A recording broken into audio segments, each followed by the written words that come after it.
It's been I just can't tell you what an incredible honor it's been to be working with Jamie Kabler's pulled off and his staff. This thing's, let's hear it from them. It's just amazing. We have the 10th anniversary coming next year, and it's just gotten better and better and better and more interesting. And it's just one of the great, you guys are part of really one of the great literary events, maybe the most interesting in the United States. And there's no, but I have the great honor here of not having to talk myself, except to ask questions of two really brilliant minds thinking about what we do in the age of agriculture, thinking about regenerative agriculture, thinking about waste, thinking about what we need to put into our bodies. And I'm going to begin by asking Amanda Little, she's the author of Fate and Food. Amanda, every time I eat out, even last night we had a great meal, I always feel like I'm throwing so much food away in America. What happens to that food? Can we do something better with it as compost or something different? What's going on with America's eating habits and our constant throwing away food? You know, I'm so glad you started there, because food waste and recovery is, to my mind, one of the most difficult, most intractable parts of the both lifestyle changes that we need to make. It's not, and certainly reforms to food systems that need to be made as we enter this more climate-stressed era. And it's not something that can be resolved by, a silver bullet technology solution. There's a lot of exciting tech innovation in agriculture and food production that is building more resilient, adaptive systems and dealing with land use in a really exciting way, and we'll get to all of that. But food waste is something that requires a shift in consciousness. It can't just be resolved by, just a sort of easy, innovative solution. And so for me, it's one thing to be a carnivore who then decides to, go for the plant-based burger. You just have a nice alternative solution. Food waste is much more about sort of noticing how much you're wasting and finding some alternative, or deciding not to get that second bunch of kale or the third bunch of bananas that will just be moldering on the shelf. A lot of food waste also comes from virtuous intentions, right? We want to get the perishable, delicious foods. It's not people eating Twinkies and Spam who are wasting food, right? It's people who are getting the delicious, nutritious, high-cost foods. And in fact, that's why processed foods have been really important, right? Because it helped deal with a lot of food waste problems and made food more affordable. But those of us who compost our food feel a lot better about just wasting the food, when it would be better for the planet and better for us and better for the world if we didn't buy the extra food in the first place that we weren't going to eat, because so many resources go into the production of that food, and that are putting a lot of pressure on the environment. So what do we really need? I think we often hear, and I'm going to paraphrase the Gandhi quote, that the planet has the resource to deal with the needs of humanity, not the greed of humanity. And I believe that. I think going forward, so much about the climate crisis is solvable, but not if we enter into this era with relentless greed. And food waste is just one of the areas where we really can recognize that in our own lives and really think about, what do we need and what about our lifestyles exhibits greed? If we're a carnivore like I am, and I love going to steakhouses, and my son is in high school, and we went to Whataburger last night after we already ate a big meal because he wanted to go to Whataburger. In-N-Out, actually, thank you. It was In-N-Out Burger. Sorry. And it's my wife in the background correcting my fast food restaurant.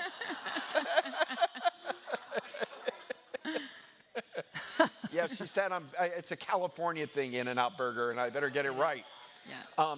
But so many people, and I have my son who just wants to eat meat. Are you recommending that young people should learn to have a diet without meat? Well, a lot of young people are opting for diets without meat, and I have really struggled. I'm a failed vegan and a lapsed vegetarian, and I was raised, if you heard my previous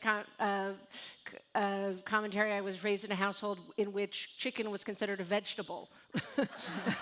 I was raised on a lot of red meat, and I crave it, and I love the taste of it, and I've also visited a lot of slaughterhouses, and I've seen the deforestation and the environmental wreckage associated with meat production. I mean, you cannot overstate how damaging meat production is. 30%, actually 37% of all grains produced on planet Earth go to cattle feed and livestock feed, right?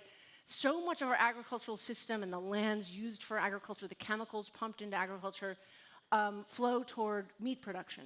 And in 50 years, we've seen a doubling of global population and a tripling of meat consumption. You know, increasingly, we're moving toward more and more meat-intensive foods. The rising generation is much more comfortable with alternatives, right? And the alternatives are better and better. I read a statistic that I haven't fact-checked, but it's something close to this, that plant-based products use about 3% of the land required for that is required for animal-based products. So if all that if all that deforestation could be reversed on those lands, if those lands could be used in ways that could draw down carbon dioxide, it could be really, really beneficial to the planet. So I think we need better plant-based options. I think we need to consider cellular agriculture and some of these new ways of producing meat without intensive land use in animals. But it's a big topic, and it doesn't. And I think if we do it with a lot of finger shaking and wagging, and don't go to Whataburger or In-N-Out Burger or whatever you call it, and think about this is a great pleasure. This is a great resource. It's a very efficient way of consuming protein. It's also very damaging in terms of the mass production of meats, and we've got to come to terms with that. Jennifer Morris is the CEO of the Nature Conservancy, one of my absolute favorite groups in the United States. What they do to preserve land and are global now, but global forest and wildlife resources is spectacular. We'll talk about that later. But my question now is, does Meatless Monday help? Do you guys know what Meatless Monday is? Tell them what Meatless Monday is and what's your take on it. I will, absolutely. So Meatless Monday is just this concept that for one day a week, we don't eat meat. And not Saturday, which would be a hardship for many people, but Monday. Can we That used to be the Catholic Church Friday, Exactly. just eat fish on Friday. Yeah. Absolutely. So first of all, I just want to thank the organizers, Jamie and everyone else. This is wonderful to be here. Can I pick up on a comment that Amanda just made around the whole issue of food waste? And you guys might not know the statistic, but when I heard this, it really blew my mind, thinking about the interconnections of waste and energy. So in the United States, about 20% of our energy is used for food that we throw out. Think about that for a minute. It's absolutely insane, and I've seen things around the world that will just blow your mind. I mean, I was in Brazil recently in the Amazon, where we have incredible rates of deforestation, specifically to feed cows. And we talk about food waste here and the things that we all as individuals can do to reduce our own household waste. And if you haven't read her book, I'm going to give you a really big plug, because her book has some amazing ideas and innovations that are happening from Kroger food chains to many different companies that are actually taking this on and using technological innovation to solve the food waste problem. We also need a reform in policy. We absolutely should stop the whole sell-by date scenario, because as you point out, the sell-by dates are meaningless. It's like, if you've ever seen that Seinfeld episode that zip codes are meaningless. Like, sell-by dates are meaningless. Yeah. They really need to be reformed. We need to have a completely new, when you look at that and you're like, oh, I've got 24 hours, I better quickly do, oh, this was expired 24. No one's ever gotten sick, at least, I haven't done the background research from your book, but no one's ever gotten sick from eating something that's a couple days old. But it's like this sacrosanct thing. We can't eat it. It's a day past its sell-by date.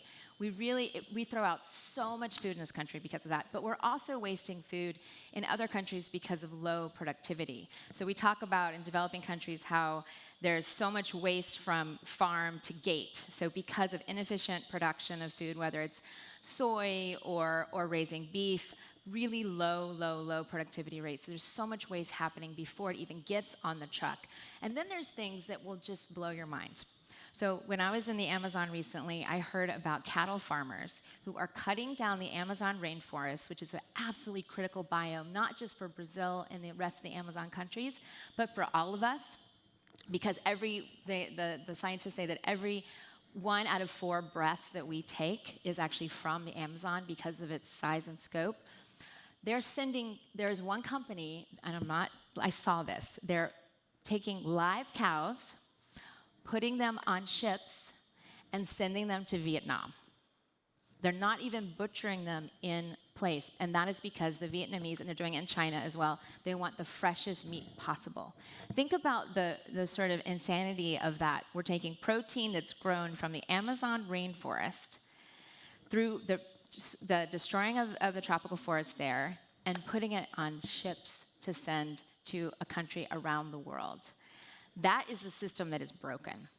And if there's anything that you remember from this today is to really learn more about this whole phenomenon and what we as individuals can do and really understand where our food comes from. That will make a big difference. So, to answer your question, Meatless Mondays is important, but I think that there's a lot of other things we can do. I mean, again, understanding what production of cattle means, what it does to our systems, trying to eat lower on the food chain when you can. I am definitely a failed vegan and a vegetarian, as my parents can attest, but I don't eat red meat. I will try to eat, if I can find it, venison or bison, which is much, much lighter on the land and is actually part of the indigenous traditions of this country, as well as really understanding about chicken and fish. But in terms of water usage and carbon, eat closer to the bottom of the food chain when you can. Very good. Well, I think most of you here are Californians at this point. What in California we're feeling, or people here are feeling the cataclysm of climate change, whether it's wildfires, whether it's just a constant disruption of flooding due to weather extreme events. What can we do? What can citizens do in California to help in their own way? Mitigate this new age of climate chaos that we're now living in the middle of? Well, California is a really interesting state because you are the bread basket and the dairy case and the fruit bowl and the meat case of our country. I mean, 95+% of all of the most delicious food in this country is produced here. I mean, fruits and vegetables and nuts and high flavor, high nutrient foods are grown here, and it's also a state where you're seeing so many different pressures, right? Like drought and too much water, too little water, wildfires, blights, flooding, and this is why it's so hard to think about this sort of intersection of climate change and agriculture, because there's so many different ways in which this is presenting, right? It is not, one problem. Right. It's so many problems, and when you connect the dots of all the problems, you come to see that climate change is something you can taste. This is a problem that is also, showing up in the transportation industry, in the energy industry, quite obviously, and in your own decisions when you buy cars and buy, electricity for your homes. But California is an agricultural state, and agriculture is such an important part of this story because it's the way, it shows how climate change is both affecting us, and also it's it's a contributor to the problem, and it's also responding to the problem, right? It's so hard to grow food under these circumstances, and it's also creating so many pressures. So there's a lot of adaptation. You have Silicon Valley and all of the technologists of this state who are saying, let's throw robotics at this problem, let's throw GMOs at this problem. And then you have the Alice Waters and all of the sustainable food advocates are saying, let's take technology out of our food, right? We need to do both. This is something that can be addressed both by traditional methods and by doing less and eating less and going local and going organic, and that can be addressed with really exciting, innovative technological adaptations. What does Alice Waters mean by getting technology out of foods? Well, I mean, part of we have very reasonable distrust of technology in our food, right? I mean, so much of industrial agriculture production got us into this mess, chemical applications and machines and monocropping and all this sort of mass production of food has created a very fuel-intensive, mechanized, chemically intensive way of producing a lot of food. That's been great because it's been affordable and made it possible to expand global populations dramatically, but it's also put a lot of environmental pressures, and it's gobbled up, most importantly, a lot of land. So I think your question was, what can we do? What can we all do in California or anywhere else? And you all are highly sensitive to this because you're so aware of climate pressures and all of its different forms, and also so aware of the importance of agriculture and of this intersection. And I think we can start with really changing the discussion. It is not, do we need technology or should we reject technology? It needs to be a synthesis of innovative tech adaptations and conservation and restoration and traditional approaches to food production. So what's going to happen to this breadbasket of California, as you put it? I mean, whether it's San Joaquin Valley or the whole Central Valley, what is California's agricultural imprint in your mind going to shrink, or is it just finding new adaptations due to the sunlight, the weather? Things can still grow, so people are going to find ways to do new types of ways of irrigation, et cetera. Is California going to remain, in your mind, the agricultural leader in the United States? I think it will. And in part, I think Governor Newsom has put, recently, there's a sustainable agriculture program with a lot of incentives to push adaptation of some of these new technologies, intelligent machines, AI and robotics that are radically reducing the use of chemicals in agriculture, precision ag, adaptations we can talk about, but also incentivizing farmers who are using traditional methods that restore soil health. For example, no-till farming. Soil is a carbon sponge. That dark matter in soil is carbon. It is a building block of delicious, nutritious foods and the soil that grows them.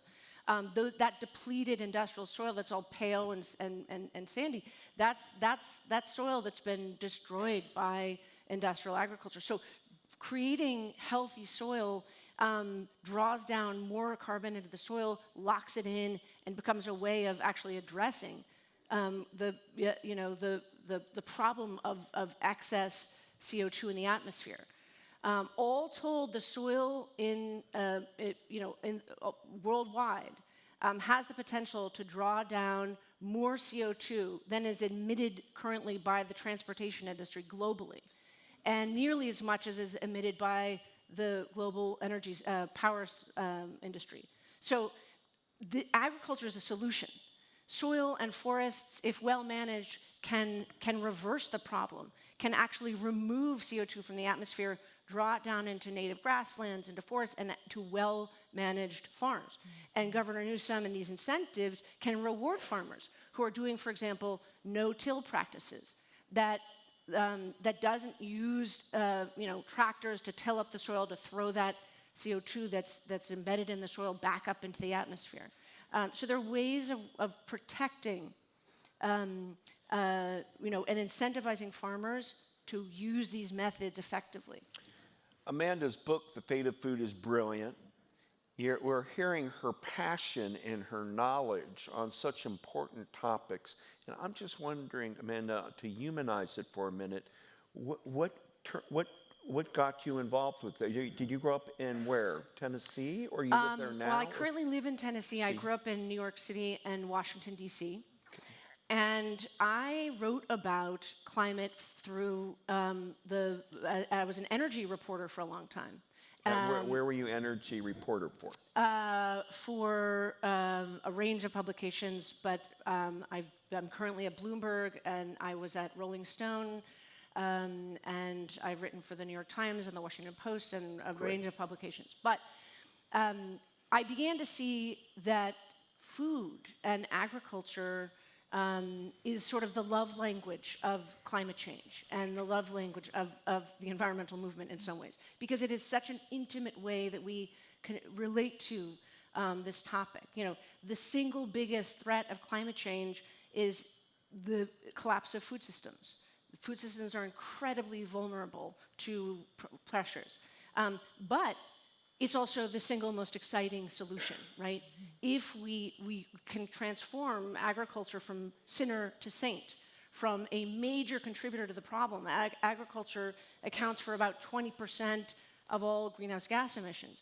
A major contributor to the problem to the most important solution. And so I came at this really as a storyteller and as also someone who struggled with virtuous eating. I was having a hard time being the solution and growing food in my backyard and doing what Michael Pollan tells us to do. And I really felt like, you know what, if we can't rely on a critical mass of backyard farming vegetarians to solve this problem from the ground up, how are we going to do it? Oh, we have to change industry. We have to change the way that food is produced on a mass scale. And it's beginning to happen. So it's a deeply hopeful story, actually. And that's one of the things I love about Amanda's work and her thinking and your presentation is she's optimistic. Instead of us putting our heads down, she's offering ideas, solutions, new ways of thinking in an upbeat, positive way, which is what, obviously, for young people, they need to believe that we can change. Sorry to cut you off, but I teach undergrads, and I have kids in middle school, so I have to be optimistic or just end it here. But I will say that climate change is the biggest job creation engine of our time. This is, as we know, it's the cliche, but it is so true that necessity is the mother of invention, right? These pressures are bearing down on every industry on planet Earth, including, most notably, transportation, energy, and agriculture, but also on building materials, on the built environment, on everything that's created, the fashion industry, you name it. Every industry is adapting and responding to these problems. So my undergrads, every one of them, whatever career they enter, if they go into medicine, climate change is affecting dramatically public health. If they go into law, it's, environmental law is a fast-changing frontier. If they're engineers, clearly everything they're going to be doing is reimagining the world so that we can build a low-carbon economy or this innovative economy that heals the problems we've been creating for 100 years plus. The point is, it is a moment of great despair, but also of tremendous hope, and it is, I think, the most important, economic opportunity we have is to how to reimagine, re-engineer our industries to protect the earth and redress the problems of the last century. Great. Jennifer, you've been nodding in a lot of agreement. How is it? You obviously don't think it's a cliche. You agree that climate change is an opportunity now. Explain why you're nodding in agreement with that it's an economic engine for America to grapple with climate change, something that we can all benefit from. No, absolutely. And I completely agree. I'm in violent agreement with Amanda on this. I think we're seeing an incredibly important open moment right now in our country where we have to take the past energy sector and transform it. We have to take the past agricultural systems and transform it. And I think this discussion today is so critical because we often think about electricity and cleaner building materials and, of course, electric cars as the solution. But if we don't address agriculture, we will never achieve our Paris targets, which are 1.5 degrees Celsius, to make sure we don't go above that. And so agriculture, in my mind, I spent my career talking and thinking a lot about preserving nature, and we have this big global goal for 30% of the planet should be untouched, should be preserved for biodiversity, for nature's values. But if we completely trash the other 70%, then we're never going to have the planet that we want our kids to live on, and our grandkids and our great-grandkids. So that's why this conversation is so important, and I think that Jonathan, who is going to be here with us, and Amanda's books are right in the right space of thinking not just about, okay, there's a lot of bad things happening, but there are real solutions, and I call myself an impatient optimist. So I'm very optimistic, but we've got to move faster, and we've got to create better policies, and I think California is paving the way in many respects in terms of our energy policies, but agricultural subsidies, I'll just say, across the world are completely not aligned with the agricultural system we need in the future. And until we address the perverse subsidies, which I've seen this myself in California, where cows are being misted because they're too hot, they could die. We're using water to mist cows in the California desert. Does that make sense at all? I mean, thinking about how we're using our water resources, especially here in California, where you're just seeing this. One of the scientists at the Nature Conservancy here in California talks about the seesaw effect of flooding, too much rain, and then, of course, the soil's been depleted, so it's all being flooded and run off. And then we're having this increasing droughts, and the Colorado River pressures that we're seeing are astronomical. So we have to rethink how we're growing our food. We have to press our leaders, all your elected leaders, to really be thinking about this. Because if we continue on business as usual and don't change the rules of the game, we're never going to achieve the types of agricultural production in the future that we need. And that includes tax incentives for new innovations. We have to have the ability to move faster when it comes to precision agriculture, to precision irrigation, to all the things that we know are going to be critical, or else we're seeing it now, desalinization, because we don't have enough fresh water on this planet. So desalinization is part of the solution, but if we continue to waste so much water through our desalinization, we're going to mess up our ocean resources as well. So it's a holistic thing. You both share a wanting to curtail beef consumption. Cattle, for both of you, it's fair to say, are problematic. But what do we do if there's a public appetite for burgers, steaks? How does one break through eating habits of children? Is that where it begins, to make sure the public schools don't serve meat? Or how does one wean ourselves? We have an addiction to gasoline, but we also have an addiction to beef. Yeah. Well, and this is where we're seeing incredible rapid development in alternatives, right? Again, I am a committed and substantial meat consumer. I have a great appetite for meat, but I'm increasingly opting for meat alternatives. The plant-based alternatives are exciting. I've done a lot of reporting on cellular agriculture, which is this new realm of which sounds scary, but actually has tremendous promise. Lab meats that actually take animal cells from the muscle tissues and the fats and the ligaments, which is everything that we consume from an animal, and produce it. And they're given a natural environment. The cells are given a natural environment to replicate, which is exactly what they do on the body of an animal. And these meats, which have this method of tissue production, which has been used in medicine for decades, they're about to come on the market. This is the FDA just approved early stages of these products. That produces basic animal meats on a tiny fraction of the land that required to produce meats from actual roving animals. Again, plant-based products need to get much better. Cellular agriculture and these sort of alternative methods of developing animal meats needs to improve and get more and more affordable. But it will. And it doesn't mean the end of animal meats. It doesn't mean that we won't do craft meats and some really high-level regenerative farms that are improving how to do raise livestock effectively and even in a way that benefits the environment. But it takes a lot of land for that craft meat, very expensive types of meat. So I don't think that I'm certainly not saying we need to stop eating meat or you need to raise your children as vegetarians. I am saying open your mind to these emerging and increasingly high caliber products that are coming out there. And we have to think about how to do meat better, and it can be done. The other thing is that, and here's my chance to plug the Nature Conservancy, they're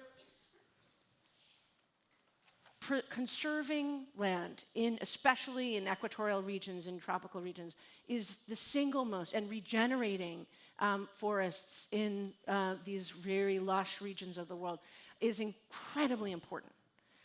I mean, trees control, and correct me if I'm wrong, 95% of all the carbon flows on Earth.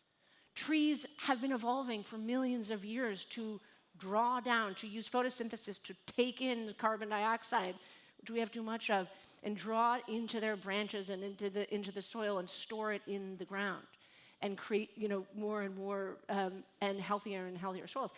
Carbon is great if we manage it well, right?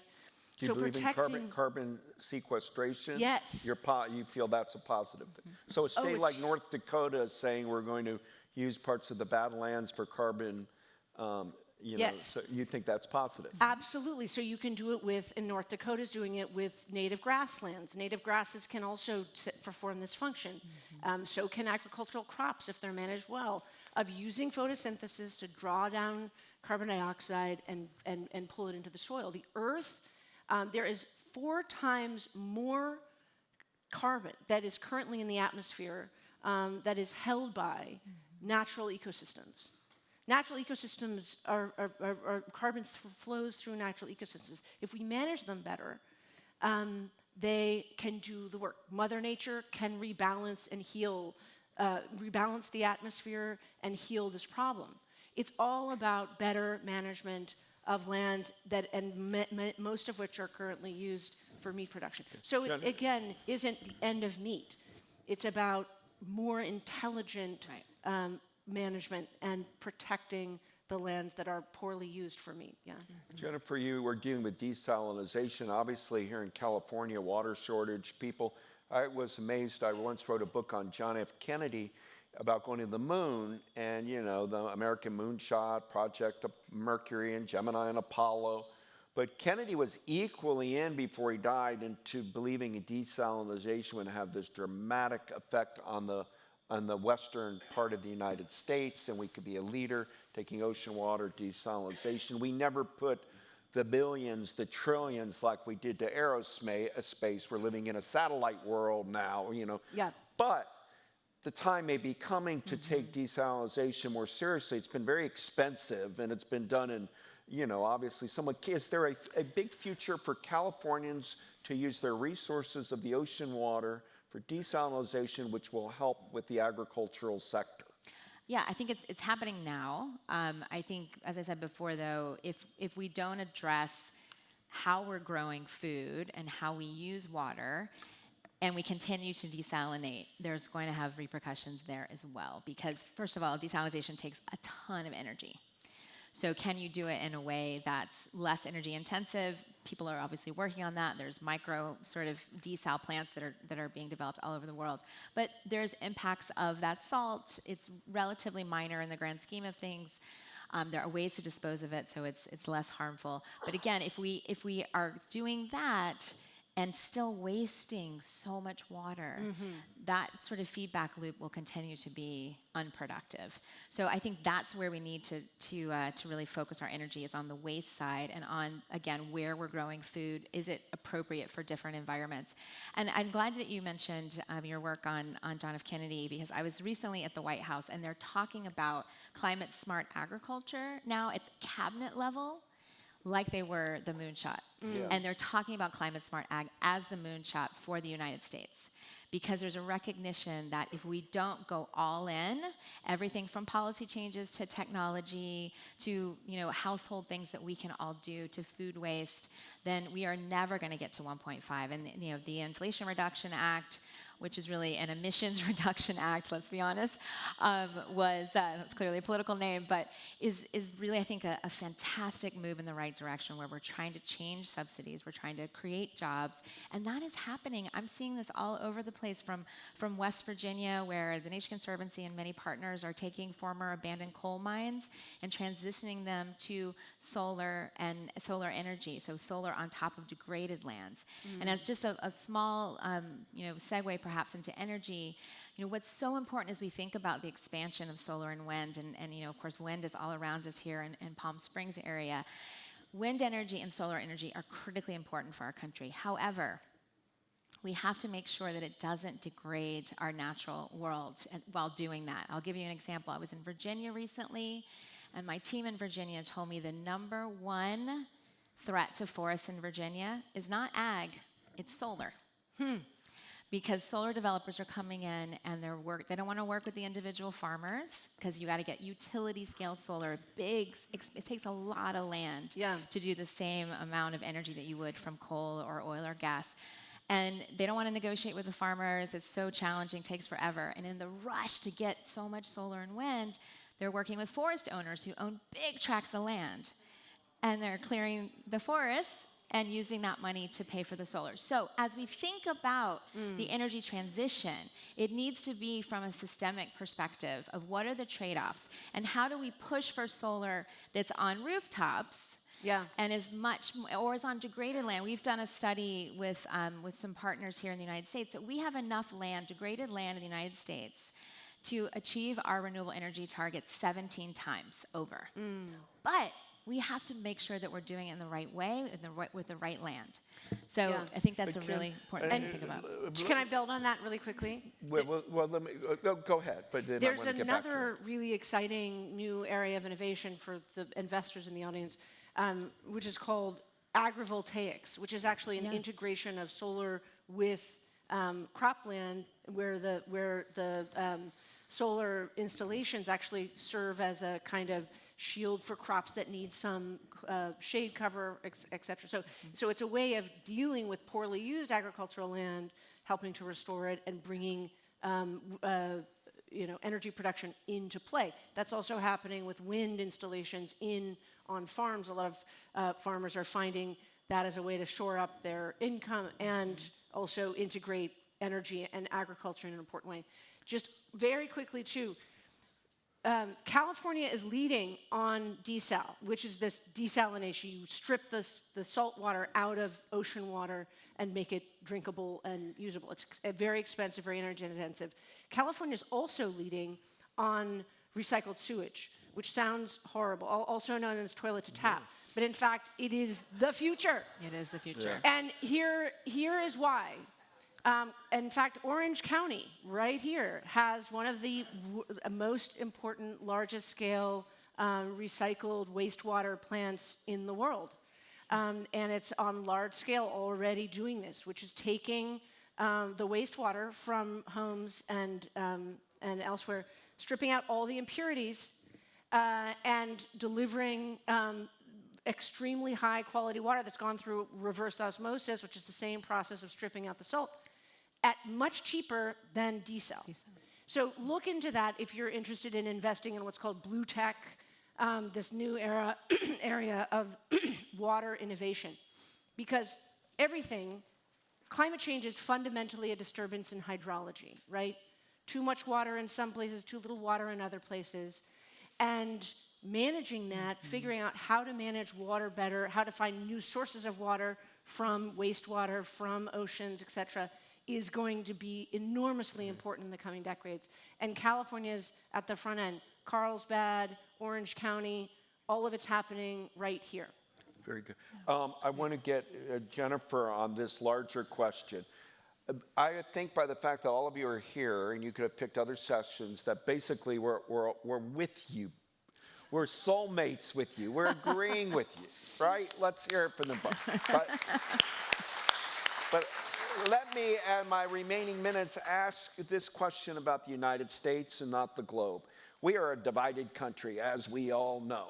You're in Tennessee. I once wrote on Theodore Roosevelt once, and Lamar Alexander, senator from Tennessee, asked me to come to the Senate office, and he's like, I want a nuclear power plant in Knoxville, but in exchange, we don't have to build wind farms that will ruin the views of the Smoky Mountains. The point is, everybody's like got their agenda of change all over, and yet half the country doesn't want to hear it. If we're going to, you're looking at the red states in the United States, by and large, the politicians in those states want to say, they're trying to have us eat grasshoppers. They're trying to have us, cook, eat veggie burgers and not our big, thick hamburgers. They're trying to my car's on gasoline and these electric cars brake, and you hear all of that. How do we educate the country together as one? Because I was mentioning my earlier one, like Endangered Species Acts passing 92 to nothing in 1973. Yes. How do we get the country to say, let's do these climate, big climate agricultural things, so it's not just one party doing it? Yeah. And if we can't, does the states have to operate as states? Does California have to just start doing it and let it spread to 20 states that want to deal with climate? Go. We need both, but just a couple of things. One, Senator Bill Frist, former Senate Republican Majority Leader, is the chair of my board. So we're very committed to, and TNC is known for that, being very bipartisan, because nature is fundamentally bipartisan issue. As you said in your speech earlier today, it has been fairly bipartisan. I mean, Nixon founded the EPA. Like this is people understand that. I think the other thing that's absolutely critical is that we talk about things in a slightly different way. I mean, the fastest solar and wind installation is happening in red states. Now, they won't necessarily shout that from the mountaintops, but we see the satellite imagery, and working with Microsoft, we can see exactly where it's going. And that's because it's also creating jobs. And so focusing on the job creation aspects, the economic transformation, and not having it be a liberal green issue is the way that we win. I don't know if you guys remember And do you guys remember James Baker, the Secretary of State? I went once with him, once started trying to get him in to be a leader in Texas, having a Galveston Bay National Recreation Area. There's one in the modeled after California's Golden Gate National Recreation Area. And he said, well, the only chance you'd have is you got to call it Lone Star National Recreation. Do we have to have the word national in it? Can it be just Lone Star Recreation? And he said, economy. You're going to have to tell every person living in each town along the bay why this is good for their business. And if you don't tie it to that this is good capitalist business, you're going to lose a lot of them. Do you agree with that? 100%. Yes, absolutely. That's essential. And conservation is conservative. It was Nixon, it was Bush 1 who put in the cornerstone environmental laws. I mean, this is an opportunity to reclaim, for conservatives, to reclaim their stake in the environmental movement, which was deeply rooted in conservative ethos, right? I mean, we also have to acknowledge that, yes, climate change is creating tremendous innovation and job creation. It's also hurting a lot of communities. It's hurting West Virginia. Half of my family's from West Virginia. I have roots in coal mining. I know how much loss there is in in certain industries, combustion engines dying out. That's disrupting a lot of auto industry. So we need to acknowledge that there are deep traditions that are being disrupted, and not gloss over that and say, hooray, planet Earth. This is a moment of disruption and pain, and that needs to be acknowledged alongside the possibilities. I hope you'll agree with me how brilliant Amanda Little, Jennifer Morris are. Thank you, guys. Well done. Thank you all. And let's give it up for Brinkley. Yeah.